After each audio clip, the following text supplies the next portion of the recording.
Hello, नमस्कार. ह्या टॉपिकमध्ये आपण सरळ व्याज आणि चक्रवाढ व्याज या दोन गोष्टी पाहणार आहोत. सिंपल इंटरेस्ट आणि कंपाऊंड इंटरेस्ट. सिंपल इंटरेस्ट आणि कंपाऊंड इंटरेस्ट या दोन्ही गोष्टी दुसरं काही नाही तर रेशो प्रपोर्शन जो आपण ऑलरेडी पाहिला आहे आणि पर्सेंटेज जो ऑलरेडी टॉपिक पाहिला आहे.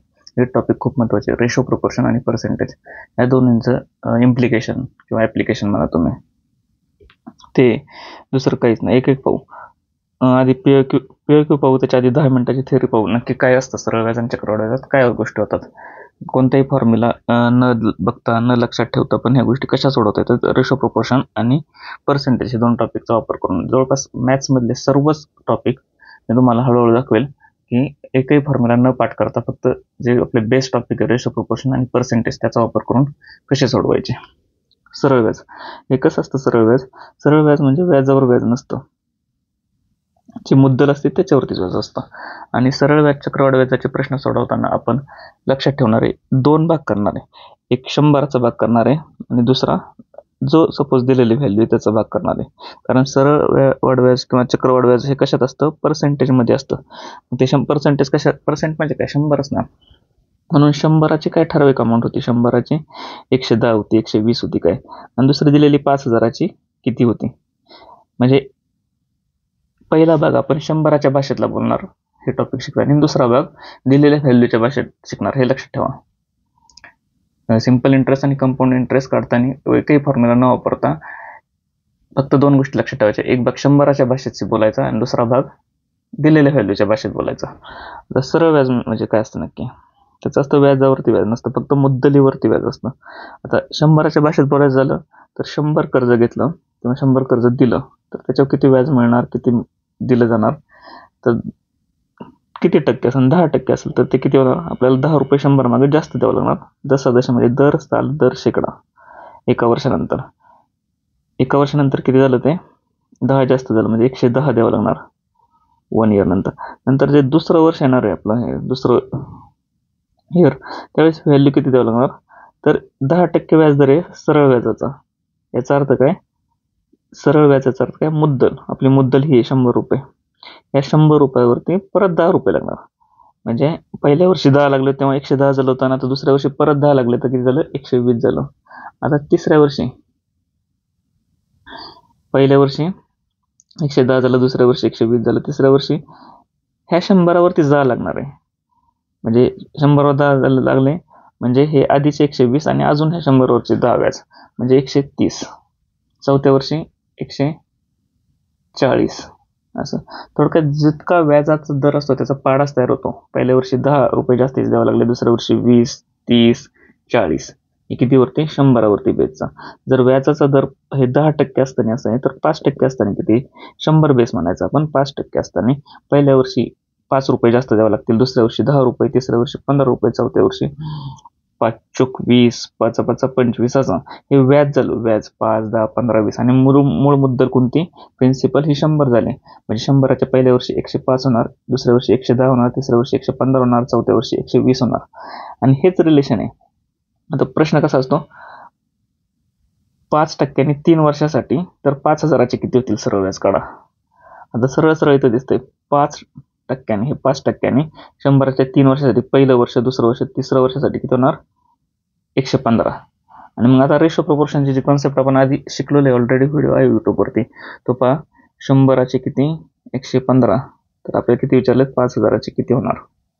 सिम्पल कॅल्क्युलेशन करायचं, उत्तर येणार. अशाच प्रकारचे प्रश्न असतात. 12% विचारलं, 100चे 12% 4 वर्षासाठी. मग पहिल्या वर्षी 12, दुसऱ्या वर्षी 24, तिसऱ्या वर्षी 36, चौथ्या वर्षी 48. म्हणजे 100वरती किती वाढणार, 4 वर्षाखेर 48 रुपये वाढणार. म्हणजे 100चे किती होणार, 148 होणार. तर आपल्याला विचारलं 10,000चे किती होणार, गुणिले 10,000. किंवा यात उलट पण विचारू शकतात, 10,000ची 11,000 अमाऊंट होते सरळ व्याजाने, किंवा 10,000ची अमाऊंट होते 12,100 2 वर्षासाठी, तर व्याजाचा दर किती काढा, असं पण येऊ शकतं. तर तेच बेसिक आहे. ही एक बाजू झाली, दिलेली 10,000ची 12,100 तर 100ची किती झालं. हे 2 शून्याला हे 2 शून्य गेले, ह्या 2 शून्याला हे 2 शून्य गेले, म्हणजे 121 झाले. आता 121 कशाचे होतात? 2 वर्षानंतर 100चे, हे का नाही. 100चे 2 वर्षानंतर 121 व्हायला कितीचा, सॉरी हे चक्रवाढ व्याजात गेलो आपण. इथे समजा 12,000चे, 100चे 2 वर्षांनी 120 होणार. तर 2 वर्षांनी 120 होणार, म्हणजे प्रत्येक वर्षी तो सेम वाढतोय. किती वाढले? 20 वाढले. 2 वर्षांनी वाढतं ते, म्हणजे 10 आणि 10 असे 2 वर्षाचे 20 वाढले, म्हणजे व्याजाचा दर किती? 10% झाला. आलं लक्षात? बेस परत काय? सरळ व्याजाच कन्सेप्ट कळाली. जितक्या टक्के असतो तितक्या टक्क्याचा सरळ पाढा तयार होतो. आणि दुसरी गोष्ट, त्याला रेशो प्रोपोर्शन मध्ये कन्वर्ट कसं करायचं. 100चे एवढे होतात, इथे दिले 100चे एवढे होतात 115, तर किती अमाऊंटचे किती, किंवा ह्या अमाऊंटचे 10,000चे 12,000 वाढतात, तर 100चे किती. मग 100चे आपल्याला निघाले 120 होतात, 100चे 120 होतात, इथं कळालं. पण हे किती वर्षात होतात? 2 वर्षात. मग एका वर्षात किती होणार? याचे जे एक्स्ट्राचे 20 वाढले त्याचे 2 पार्ट पडणार 10,000चे, कारण सरळ व्याजात त्या अमाऊंट प्रत्येक वर्षी सेमच असतात. ज्या प्रिन्सिपल असतात जे 100 असतात, म्हणजे 10,000 झाले, एका वर्षात 10 असं वाढतात 100वरती, म्हणजेच व्याजाचा दर किती झाला? 100चे एका वर्षात 10 वाढतात, म्हणजे व्याजाचा दर 100वरती 10, म्हणजेच 10% झाला. आलं. या ठिकाणी ह्या रेशो प्रोपोर्शनचा वापर, इथं सरळ बघा, हा रेशो प्रोपोर्शनचा वापर आहे. कोणतं मदक भागिले 100 वगैरे फॉर्म्युला नाहीये, रेशो प्रोपोर्शन. आणि या ठिकाणी पर्सेंटेज. समजलं? आता चक्रवाढ व्याजच पाहू. समजलं असं थोडं बॅक घेऊन परत एकदा पहा. सरळ व्याजात काही एवढं अवघड नाही, सिंपल पाडा तयार होते. फक्त समजा 9% विचारलं, 5 वर्षांनी किती सरळ व्याज होतं, तर कसं म्हणायचं? 9 45, म्हणजे 100वरती 45 रुपये जास्त होतात. आता दिलेल्या अमाऊंटवरती काढा किती, किंवा एवढ्या अमाऊंटवरती एवढे रुपये होतात, तर 100वर किती. मग 100वर जे होतील ते किती वर्षासाठी होतात ते कॅल्क्युलेशन करायचं, आणि तेवढ्याने भागायचं, किंवा तेवढ्या टप्प्यात त्याला डिव्हाइड करायचं. समजलं? सरळ व्याजात काय पाहिलं आपण? सिंपल पाडा तयार होतोय. आता चक्रवाढ व्याज, कंपाऊंड इंटरेस्ट. कंपाऊंड इंटरेस्ट मध्ये पण पाडाच तयार होतो, फक्त जरा पाड्याचा रेट असतो दुसऱ्या वर्षी तिसऱ्या वर्षी तो थोडाच चेंज होतो. आता 100 दिलं, परत तेच घेऊ. कंपाऊंड इंटरेस्ट पहिल्या वर्षी किती होणार? 110. सरळ व्याजाला परत हे जे पुढचे 10 लागणार ते मुद्दलीवरती, प्रिन्सिपल 100 याच्यावर लागणार, म्हणून 120 होते. आता जे पुढचे 10 आहे ते याच्यावर लागणार आहे, म्हणजे व्याजाच्या व्याजावरती, 110 वरती. आता 100वरती किती होतं ते पहिल्या वर्षी ठीक आहे झालं 110. आता दुसऱ्या वर्षी काढायचे आपल्याला. आता दुसऱ्या वर्षी आपले 100चे 110 होतात, मान्य 10%. तर आपल्या अमाऊंट दुसऱ्या वर्षी किती? पण 110 आहे, म्हणजे 110 वरती किती होतात हे काढायला, म्हणून गुणिले 110. किती झाले हे? 0ला 0 गेले 2, 11 121. दुसऱ्या वर्षी अखेर 121 झाले. तिसऱ्या वर्षी अखेर किती होणार? 100वरती किती होतात? 100चे 110 होतात, बरोबर आहे. तर आपल्या अमाऊंट किती दिलेली आता? 121. 121चे किती होणार? या 0ला हा 0 गेला, 11 1 11, हातचा 1 11 2 22 आणि 1 22 आणि 23, हातच्या 2 11 1 11 12 13 भागिले 10. मग हा पॉईंट गेला 133.1. 133.1 हे तिसऱ्या वर्षात होतं. सिंपल इंटरेस्ट मध्ये बघा 110 120 130 होत होते, पण आता इथे 120 ऐवजी 121 झाले, थोडे जास्त झाले. ते 130 ऐवजी थोडे जास्त झाले, 133.1 झालेत. हे वाढले का? तर कारण हे चक्रवाढ व्याज आहे, आणि चक्रवाढ व्याजात आपण सरळ व्याजात याच्यावर जात होतो प्रत्येक वर्षी. चक्रवाढ व्याजात ह्या झालेल्या अमाऊंटवर जातोय, त्याच्यामुळे वरचे 10 रुपये जे वाढले त्याच्यावरचा व्याज आहे हा 1 रुपया. आता इथं वरचा 1 रुपया जो वाढला 120 व्हायला पाहिजे, वरचा 1 रुपया वाढला त्याच्यावरचं व्याज लागणार. तर आलं लक्षात? आता परीक्षेत ते बराच फॉर्म्युला असतो वेगवेगळा, असं काय लक्षात ठेवायची गरज नाही. फक्त काय लक्षात ठेवायचं, जे कॉमन गोष्टी आहेत, 100 असताना 110 121 133, 5 असताना काय असेल, 20 असताना काय असेल, हे डायरेक्ट लक्षात ठेवायचं. 110 पहिल्या वर्षी, दुसऱ्या वर्षी 121, तिसऱ्या वर्षी 131 133.1. ते सरावाने लक्षात राहतं, किंवा नसलं लक्षात राहत तर लक्षात कसं ठेवायचं एक गोष्ट घेऊन सांगतो तुम्हाला. आता 10% घेऊन समजून सांगतो, त्यावरून इतर कोणते पण काढू शकता. पहिली गोष्ट, एमपीसीत सिंपल इंटरेस्ट कंपाऊंड इंटरेस्ट वरती फार गणित तर काही येत नाही, एकदम रेअर गणित दिसतं 2 वर्षातून एखादं, आणि ते पण सोपं असतं. आता हे प्रत्येक गोष्ट लक्षात ठेवण्यापेक्षा, आता 10% मला माहितच नाही पहिल्या वर्षी सिंपल इंटरेस्ट तर माहिती मला, पाडा तर पाठ 110 120, 130, 140 असं प्रत्येक वर्षी वाढत जाणार. कंपाऊंड इंटरेस्टमध्ये आता मला नाही लक्षात राहिलं 121, 133.1 हे अमाऊंट, तर कसं सोडवणार मी? फक्त ह्या गोष्टी लक्षात ठेवा, A plus B plus A B upon 100. आता व्याजाचा दर किती पहिल्या वर्षी? पहिल्या वर्षी तर झालं 110. दुसऱ्या वर्षी किती? जो 110 झालाय, 110 म्हणजे 10 वाढलेत. आणि दुसऱ्या वर्षी पण व्याजाचा दर किती आहे? 10 भागिले 100. आणि पहिले किती होते? ए प्लस बी म्हणजे 10 अधिक 10. यात कसं आहे, हा ए आधीच्या वर्षाचा इंटरेस्ट रेट आहे आणि हा बी नंतरच्या वर्षाचा आहे. आणि ए बी भागिले 100 म्हणजे 10 10 20 झाले, अधिक 10 10 100 भागिले 100 म्हणजे 20 अधिक 1 21 म्हणजे 21 ने वाढणार. 100ची गोष्ट किती होणार आता? 121 होणार चक्रवाढ व्याजात. आता तिसऱ्या वर्षी काढायचे, माझ्या लक्षात नाही तिसऱ्या वर्षीचा आकडाच लक्षात नाही. 133.3 मी कसं काढणार? दुसऱ्या वर्षापर्यंत आलो 121.1 ला आलो. आता तिसऱ्या वर्षी इथं किती वाढलेत? 21. आणि आता याच्यावरती किती वाढणार आहे? 10%. म्हणजे आपला ए हा 21 झाला, बी हा 10 झाला, म्हणजे 21 प्लस 10 प्लस ए बी 21 गुणिले 10 210 भागिले 100 म्हणजे 21 आणि 10 31 प्लस 200 न गेले 2.10 म्हणजेच 31 आणि 2 33.10 म्हणजे 100वरती 33.10 वाढले म्हणजे 133.10 झालं. हे तिसऱ्या वर्षाखेर. आता चौथ्या वर्षाखेर मला विसरून गेलो, आता एमपीसीत काही 4 वर्षापर्यंत जात नाही. जरी विसरून गेलो तर तिथल्या तिथं कसं काढू शकतो आपण? 133.10 माहिती मला. आता 33.10 काय झालं? पहिल्या वर्षीचा मानतो आपण ए, दुसऱ्या वर्षीचा आता बी म्हणतोय. पहिल्या वर्षीचा म्हणजे याच्यात 2 वर्ष गेलेत बरं का, फक्त आपण तिथपर्यंत आलो म्हणून हा ए मानला. आणि दुसऱ्या वर्षीचा बी किती म्हणतोय आपण? 10, कारण आता याच्यावरती 10 वाढणार आहे ना, म्हणजे A plus B plus A B upon 100. A किती आपला? 33.10 अधिक बी 10 अधिक 33.10 गुणिले बी 10 भागिले 100. 33.10 आणि 10 43.10 अधिक 331 भागिले 100. काहीतरी चुकतोय का? 33 हा 1 शून्य इथं गेला 10चा 131 व्हायचा. 3.31 येते का? ए बीचा गुणाकार किती? 33.10. सॉरी एक मिनिट. ए किती आहे? 33.1 आणि बी किती? 10. यांचा गुणाकार भागिले 100. यांचा गुणाकार किती आला? 331 भागिले 100 म्हणजे 3.31. 2 मिनिटं. 3.31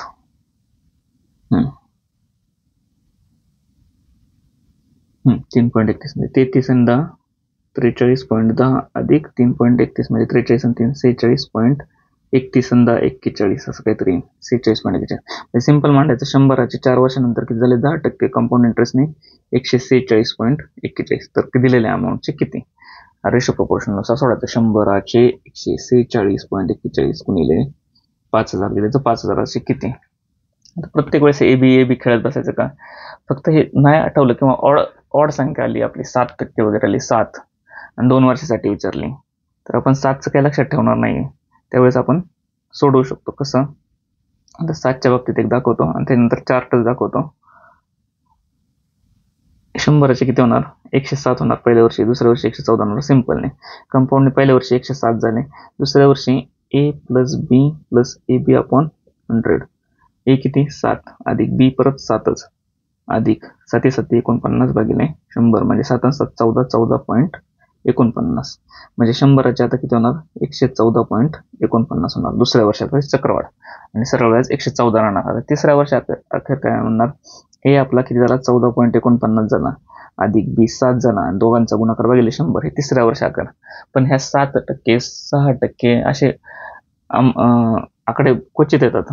पहिली गोष्ट तर एमपीसीत आधीच सांगितलं मी, त्याच्यावर जास्त गणित नसतात आणि असली तरी गोष्टी रफ आहेत. 10%, 20%, 30%, 15%, 5% यांचा वापर होतो चक्रवाढ व्याजात. आता एक टेबल लक्षात ठेवला थोडा तरी ह्या गोष्टी आपल्याला एकदम फास्ट सोडवता येतील. टेबल इथं लिहिलेलं आहे खाली, फोटो टाकलाय त्याचा, तो एकदा पाहू. ह्या टेबलचा एक व्यवस्थित अभ्यास करा. ग्रुपवरती पण टाकलाय टेलिग्रामच्या. हे 10% पाहिलं होतं आपण पहिल्या वर्षी, after 1 year, after 2 year, 3 years, 4 years, 5 years. आता हे एवढं काय करायची गरज नाही एमपीएससीला. फक्त 10% केलं. पहिल्या वर्षी 110 होते, दुसऱ्या वर्षी 121 जे आपण आत्ताच पाहिलं, तिसऱ्या वर्षी 133.10 होते, नंतरच्या वर्षी 146.41 होते. माझ्या एवढंच पाठ करा, 110, 121 आणि 133.1 काय लक्षात राहतात. सिंपल इंटरेस्ट तर माहितीच आपल्याला, 10, 110, 120, 130. तसं 120च्या पुढे थोडं जाणार, किती 121 होणार, नंतर 133.1 होणार आहे. नंतर 20% एक लक्षात ठेवा, पहिल्या वर्षी 120 होणार, दुसऱ्या वर्षी 144, तिसऱ्या वर्षी 172. 3च वर्षाचं लक्षात ठेवा, हे पण 3च वर्षाचं. नंतर काही गरज नाही, 10%, 20% सुरुवातीला लक्षात ठेवले तरीच ठीक आहे. 110, 121 आणि 133.10 आणि 120, 144 आणि 172.8 एवढे 2च आकडे लक्षात ठेवा. बाकी काही जरी आलं ना तरी ए बी करून वापरतात. एमपीएससी काय 2 वर्षाच्या पुढे जात नाही कंपाऊंड इंटरेस्टला. 3 वर्षापर्यंत गेली तर त्यांच्या टक्क्यावर हे 10% किंवा 20% असतात, जे आपण ऑलरेडी पाठ केले, 133.10 आणि 172.8. आणि इन केस 4 वर्ष किंवा 5 वर्षाकडे गेली तर ज्या ठिकाणी सगळ्या मुलांचं चुकून त्या ठिकाणी आपली उलट शक्यता वाढते. 5% लक्षात ठेवायचं असलं तर ठेवा. 5% पण सोपं आहे, बऱ्याच वेळा 5% पण येतं. 105, 110.25 बघा ना, हे तोंडी करू शकतो. 105 नंतर 110 येणार आहे, मग 5 5 25 ए बी भागिले 100 म्हणजे 0.25. 5 5 10 आणि वरती 0.25 म्हणजे 10.25 म्हणजे 110.25. आता याच्यावरून हे कसं काढलं, ए बी. आता ए किती झालाय 5, बी किती झालाय 10.25 आणि आता ए बी दोघांचा गुणाकार आहे. दोघांचा गुणाकार किती आला, 10 5 50 आणि 25 5 125, 51.25 ना भागिले 100 म्हणजे इकडं हे पॉईंट येतील. तर 15 5 10 आणि 5 15.25 अधिक 15.25 यांची बेरीज 25, 5 आणि 6, 5 आणि 2 7, 15.76 किती आले, 15.7625 बरोबर आले ना इथं, 15.7625. म्हणजे A plus B plus A बी आपण 100ने पण पटकन काढू शकतो. पण त्याच्यापेक्षा मी तर रिकमेंड करेन की हे 10% आणि 20%चे 3 वर्षापर्यंतचे स्लॉट लक्षात ठेवा. 100% एमपीएससीचं गणित तेच ठिकाणी निघून जाईल. आणि याच्या उपर जर दररोजच्या प्रॅक्टिसमध्ये 15 मिनिटाची प्रॅक्टिस वाढवली आपण, 15-20 मिनिटाची स्पीड कॅल्क्युलेशनची, त्यात हा एक चार्ट ओव्हरलुक केला तरी लक्षात येईल. त्याच्यात 10% बघणं, 20% बघणं, 110, 121, 130 नजर फिरवायची फक्त, काय पाठ करायची गरज नाही. नंतर आठवून जाते 146.41, नंतर 120, 144, 172, 207 अशी नजर फिरवली. 25, 125, 156, 30%, 130, 169 एवढं तर येत नाही. 30-25% आलं ते 5 मध्ये 1 जातील, ते 8 मध्ये जातील, 12 मध्ये जातील, 108, 116.64, 112, 125.44. हे पहिल्या 2 वर्षापर्यंत नजरा फिरवायचा, बस झालं. 3 वर्षाचे जे इम्पॉर्टंट इकडचे इंटरेस्ट रेट आहे, जे वारंवार परीक्षेत विचारले जाऊ शकतात, त्याच्यावर विचारायचं. 10% झालं, 20% झालं, 8% झालं. आणि याचा फायदा असाच आहे की ते फॉर्म्युला टाकून सोडवण्यापेक्षा आपण डायरेक्ट लिहू शकतो. आता 15%चे मला विचारले 2 वर्षांनी किती होणार आहे, मग मी सरळ लिहिणार 15चे कंपाऊंड इंटरेस्ट 2 वर्षांनी किती होणार, 132.25 होणार. तर दिलेल्या अमाऊंटचं किती, 5,000 असं किती गुणिले 5,000, असं सरळ सोडू शकतो मी, कॅल्क्युलेशन करू शकतो. त्याच्यानंतर आलं लक्षात. म्हणजे जी सकाळची 15-20 मिनिटाची प्रॅक्टिस असते स्पीड कॅल्क्युलेशनची आपली, हा चॅप्टर हा टेलिग्रामला केलेला आहे फोटो शेअर. हा फोटो फक्त 1-2 मिनिटं पाहिला ना तरी खूप झालं. दररोज 2 मिनिटं किंवा 1 मिनिटं जरी पाहिला ना, 10, 110, 121, 133, 146, 20, 120, 144, 172, 207 झालं. नंतर 5, 105, 110 बस 2 वर्षाचंच 5ला जातं सुरुवातीला. 8चं 108, 116.64, 12चं 112, 125.44. ठीक आहे ना, 2 मिनिटं 1 मिनिटं सुद्धा लागत नाही. तर ती डेली सकाळची 20 मिनिटाची प्रॅक्टिस झाली पाहिजे चालू. त्या प्रॅक्टिसवरती बऱ्याच गोष्टी, हे पण त्याच्यावरती झाले. फ्रॅक्शनचं पर्सेंटेजमध्ये फ्रॅक्शन सांगितलं तर 1/1, 1/2, 1/3 त्या सुद्धा त्याच प्रॅक्टिसमध्ये टाका. नंतर मल्टिप्लिकेशनचा जो पार्ट 1 टाकलेला आहे स्पीड कॅल्क्युलेशनचा, त्याच्यात 3 अंकाचे गुणाकार दिले, तो पण टाका. एवढ्यात 2-3 गोष्टी फॉलो केल्या त्या स्पीड कॅल्क्युलेशनमध्ये, तर एक 3-4 महिन्यात चांगला परिणाम दिसन. चला आता एक गणित पाहू. शिकलो आपण रेशो, प्रोपोर्शन आणि पर्सेंटेज हे मिक्स टॉपिक कसे करून हा सिंपल इंटरेस्ट, कंपाऊंड इंटरेस्ट कसा करायचा होता प्रश्न पाहू त्याच्या परीक्षेत आलेला आहे. एका माणसाने बँकेकडून हा कधी आलाय, ग्रुप बी आणि सी ची प्रिलियम मध्ये कंबाईन प्रिलियम झाली होती 2023 ला, त्यात आलेला प्रश्न आहे. एका माणसाने बँकेकडून दर 12% सरळ व्याजाने कर्ज घेतले. 3 वर्षात त्याने 5,400 सरळ व्याज फेडले. कोणतं फेडले? सरळ व्याजावर काय, ह्याच्यावर लक्ष ठेवायचं कोणतं व्याज आहे. तर त्याने घेतलेल्या कर्जाची रक्कम किती. आता मी काय सांगितलं, 100च्या भाषेत बोलायचं आणि दिलेल्या अमाऊंटच्या भाषेत बोलायचं. 100च्या भाषेत बोलायचं झालं तर त्याने काय केलंय, 12% घेतले 3 वर्षासाठी सरळ व्याज. 100चे 3 वर्षांनी किती होणार आहे लगेच मांडायचे. 100चे आता मांडताना परीक्षेत आपण असं म्हणणार 100चे 136. आता समजून सांगतो. पहिल्या वर्षी 112, 124, दुसऱ्या वर्षी, तिसऱ्या वर्षी 136. 12 12 24 12 36 झालं. 100 अमाऊंट असताना 136 होते. 100च्या भाषेत मांडलं. आता दुसरं दिलेल्या त्यांच्या भाषेत मांडायचं. त्यांनी काय विचारले, त्याने रुपये 5400 5,400 सरळ व्याज फेडले. सरळ व्याज किती फेडलं? 5,400. म्हणजे जे वाढले ते वाढलेलं सरळ व्याज आहे, हे मुद्दल आहे. वाढलेलं हे 36 रुपये काय सरळ व्याज आहे. म्हणजे 36 म्हणजेच त्यांचा अर्थ हा 5400 रुपये फेडलाय. म्हणजे 36 म्हणजेच 5,400. तर आपल्याला काय विचारलंय, कर्जाची रक्कम किती? 100 घेतली होती. तर 100 म्हणजे किती आलं लक्षात. 100चे 136 होतात. म्हणजे जे 36 वरचे ते सरळ व्याजाची रक्कम आहे. 36 ची रक्कम आपण कुणाबरोबर कम्पेअर करतो? 5400, जी की त्यांनी फेडलेली सरळ व्याजाची रक्कम आहे. म्हणजे 36ला 54, तर 100ला किती सोडवायचं हा गुण, हे कॅल्क्युलेशन. आता पाडे जर रोज म्हणत असेल लगेच लक्षात येतं. 18च्या पाड्यात 36 पण 54 पण आहे. पण पाडे जर रोज म्हणत नसला, ते स्पीड कॅल्क्युलेशनची प्रॅक्टिस दररोज करत नसला तर हे अवघड जाणार कॅल्क्युलेशन सुद्धा. 18 2 36, 18 3 54. नंतर बेकबे बताव दे, बेचा भाग नका देऊ. 300 गुणिले 100, 300 गुणिले 100 30,000 झाले, भागिले 2 15,000. 15,000 काय झाले, त्याच्या कर्जाची रक्कम झाली. पर्याय नंबर 3, 85चं 3 बरोबर आहे. आलं लक्षात. परीक्षेत त्याच्या पुढं कसं जायचं, ठीक आहे. इथं एक्झाम्पल सोडवलं आपण. परीक्षेत कसं जायचं, तर सरळ सरळ काय म्हणलं त्याने, आपलं एवढं तर कळालं 100चे 136 होतात आणि कर्जाची रक्कम काय म्हणले, सरळ व्याज 5400. म्हणजे वाढलेले वरती 36 किती आहे, 36 म्हणजेच किती आहे 5400. तर 100 म्हणजे किती. बस हे कॅल्क्युलेशन करता आलं करा, नसलं करायचं तर पाडेपाठ असले तर 18 2 30, 18 3 54. म्हणजे याची 1.5 झालेली आहे. म्हणजे 100ची 1.5 होणार. 100ची 1.5 150 आणि हे 2 शून्य वरती टाकायचे. 150 वरती 2 शून्य 15,000. 3 नंबर. म्हणजे पेन न उचलता सुद्धा परीक्षेत गणित सोडू शकता. पुढचं प्रॉब्लेम पाहू एक. जर एक रक्कम जसाजशी 10 दराने 2 वर्षासाठी ठेवली, त्यावर मिळणारे सरळ व्याज व चक्रवाढ व्याज यातील फरक 750 आहे. आता आपण काय म्हणलं, एक 100च्या भाषेत जायचं आणि एक त्यांच्या भाषेत जायचं. 100च्या भाषेत जाऊ आधी. 100च्या भाषेत सिंपल इंटरेस्ट पण दिलं आणि त्यांनी कंपाऊंड इंटरेस्ट पण दिला, त्याच्यातला फरक विचारलाय. आणि कधी 2 वर्षासाठी. 2 वर्षासाठी किती होणार, 110 पहिल्या वर्षी, दुसऱ्या वर्षी 120 सिंपल इंटरेस्ट. कंपाऊंड इंटरेस्ट 100, 110 आणि 121.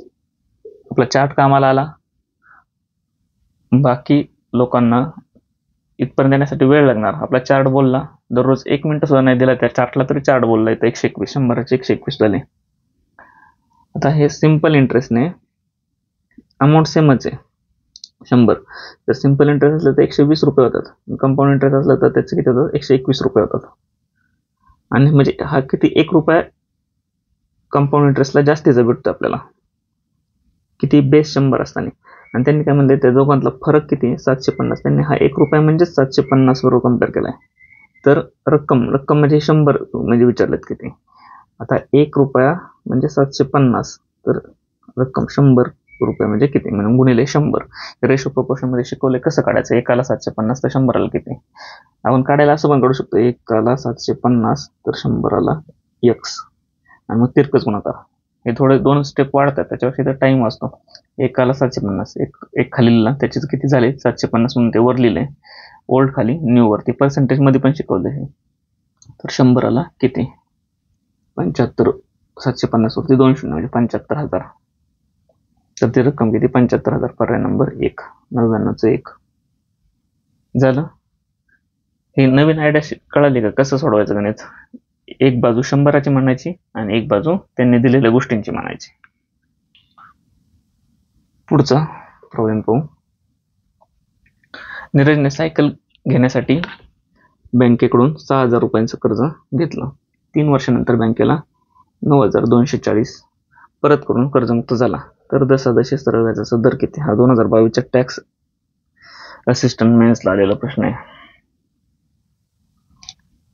टॅक्सला प्रश्न आलेला आहे. 6,000 काय लिहिलंय?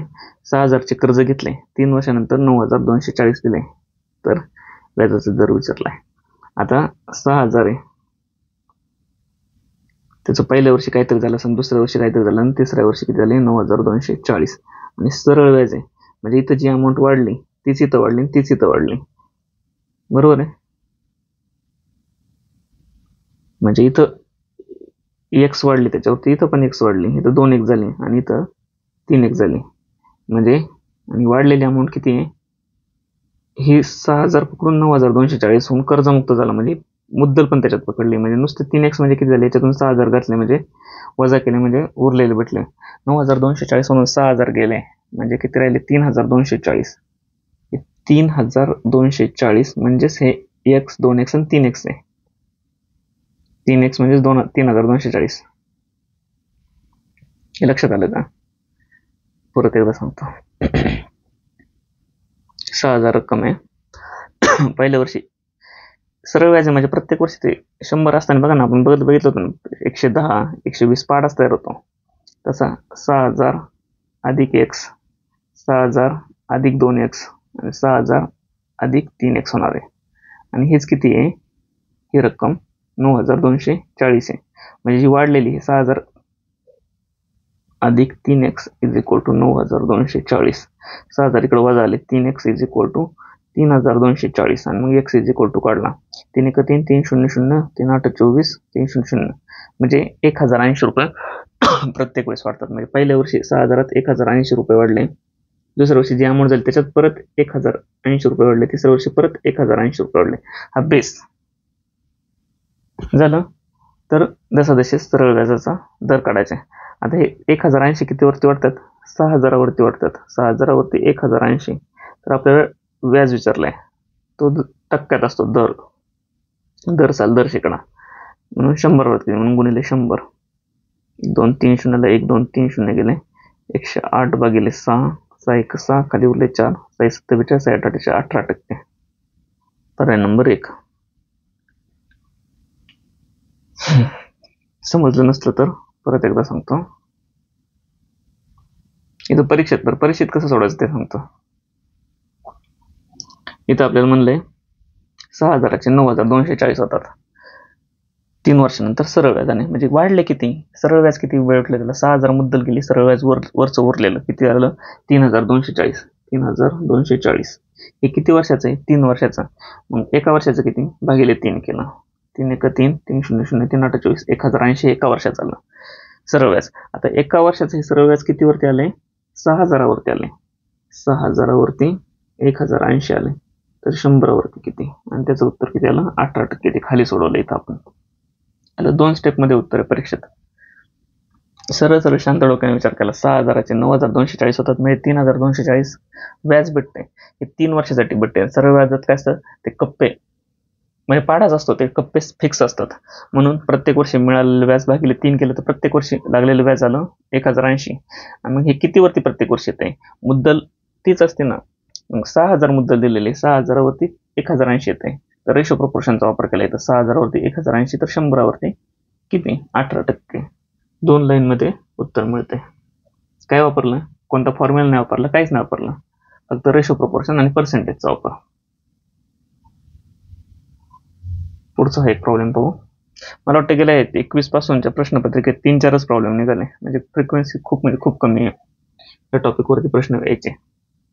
तरी लक्षात ठेवायला काही वेगळ्या गोष्टी नाही त्याच्यात. फक्त आपलं रेशो प्रोपोर्शन करतोय आणि काय करतोय दुसरा आपण पर्सेंटेजचं फिक्स चांगलं करतोय. त्या दोघून सुटतं हे टॉपिक. आणि उरला प्रश्न तो कंपाऊंड इंटरेस्टचा टेबलचा. सिंपल इंटरेस्टच्या टेबलची काही गरज नाही, पाड आहे तिथं डायरेक्ट 110 120 130 105 110 115 पाड येते. आणि उरला कंपाऊंड इंटरेस्टचा ते दररोज 1 मिनिट असतं, लेस दॅन 1 मिनिट नजर फिरवली तरी ते पण गोष्टी होऊन जातात. आणि जरी परीक्षेत वेगळाच आकडा आला त्या टेबलमध्ये नसलेला 11% 13%, तरी a+b+ab/100 ही गोष्ट आपण ते सोडू शकतो. एका रकमेचे 2 वर्षांचे सरळ व्याज व चक्रवाढ व्याज यांचे अनुक्रमे 1800 आणि 1890 आहे. तर ती दशादशे किती व्याजदराने ठेवली होती. आता 2 वर्ष दिले. सरळ व्याजाकडे जाऊ आपण आधी. हे सरळ व्याज दिले बरं का 1800, आणि आपण काय म्हणलो सरळ व्याज जाते ना प्रत्येक वर्षी सेम अमाऊंट असते. 10% असले तर 10, 100वरती 10 असले तर इथं पहिल्या वर्षी पण 10 मिळणार, दुसऱ्या वर्षी पण 10 मिळणार, तिसऱ्या वर्षी पण 10 मिळणार, म्हणजे 110 होणार, 120 होणार, 130 होणार. म्हणजे हे प्रत्येककडे हा ब्लॉक 10%चा सेम राहणार आहे. चक्रवाढ व्याज वेगळं होणार आहे. आता हे 2 वर्षात दिलंय, म्हणजे 2 वर्षात 1800 होते आणि सरळ व्याज दिले, प्रिन्सिपल मुद्दल वगळून दिलेलं आहे, म्हणजे 2 वर्षात 1800 होती. म्हणजे आपलं हे 2 वर्षात हे 1800 यांचा अर्थ. म्हणजे प्रत्येक वर्षी किती येणार, 900 ब्लॉक येणार ना, कारण सरळ व्याजात तो ब्लॉक सेम राहतो, पाडाच असतो तो 900 असे किती पण जाऊ दे. पुढे 900 गेले असते, 2700 झाले असते, परत 3600 झाले असते.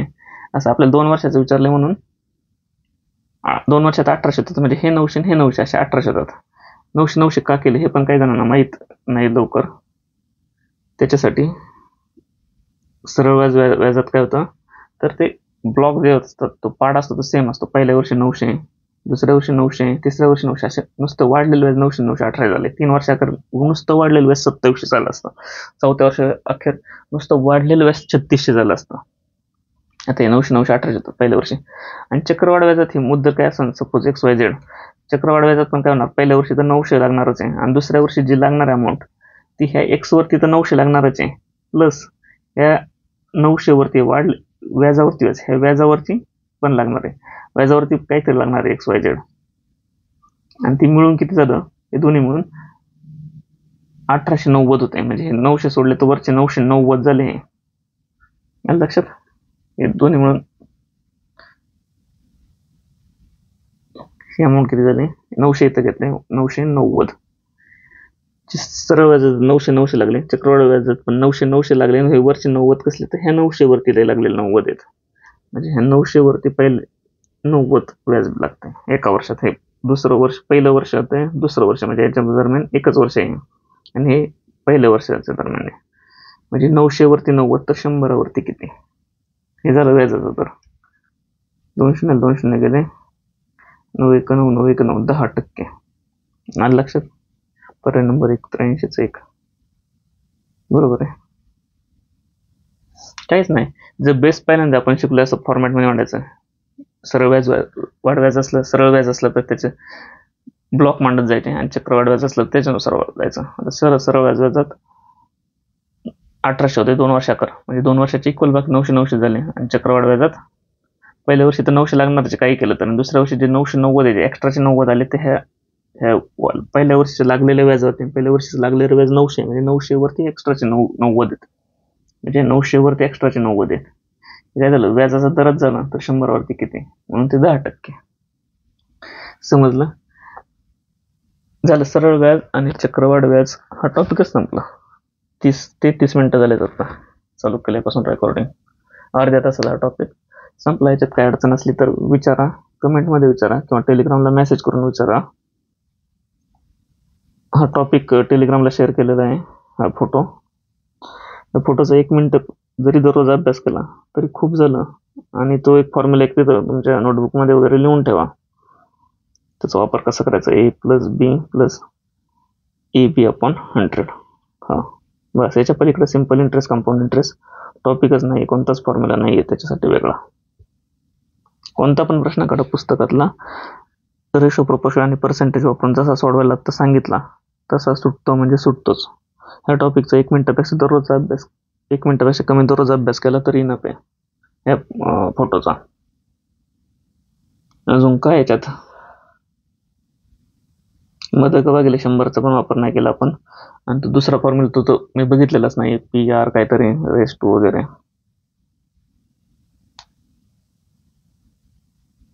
आता हे रेशो प्रोपोर्शन मुळे मी असं घेतलं डायरेक्ट. सोडवायच्या बऱ्याच मेथड आहेत आता, पण आता ह्या फॉर्म्युल्याची प्रॅक्टिस करायला ना तुम्हाला प्रॅक्टिस करावी सुरुवातीला तर शिकला नवीन टॉपिक तर प्रॅक्टिस करायचा अर्धा तास, याच्यातले 1% घ्या आणि त्याचे 3 वर्षापर्यंत काढून टाका ह्या फॉर्म्युल्यानुसार.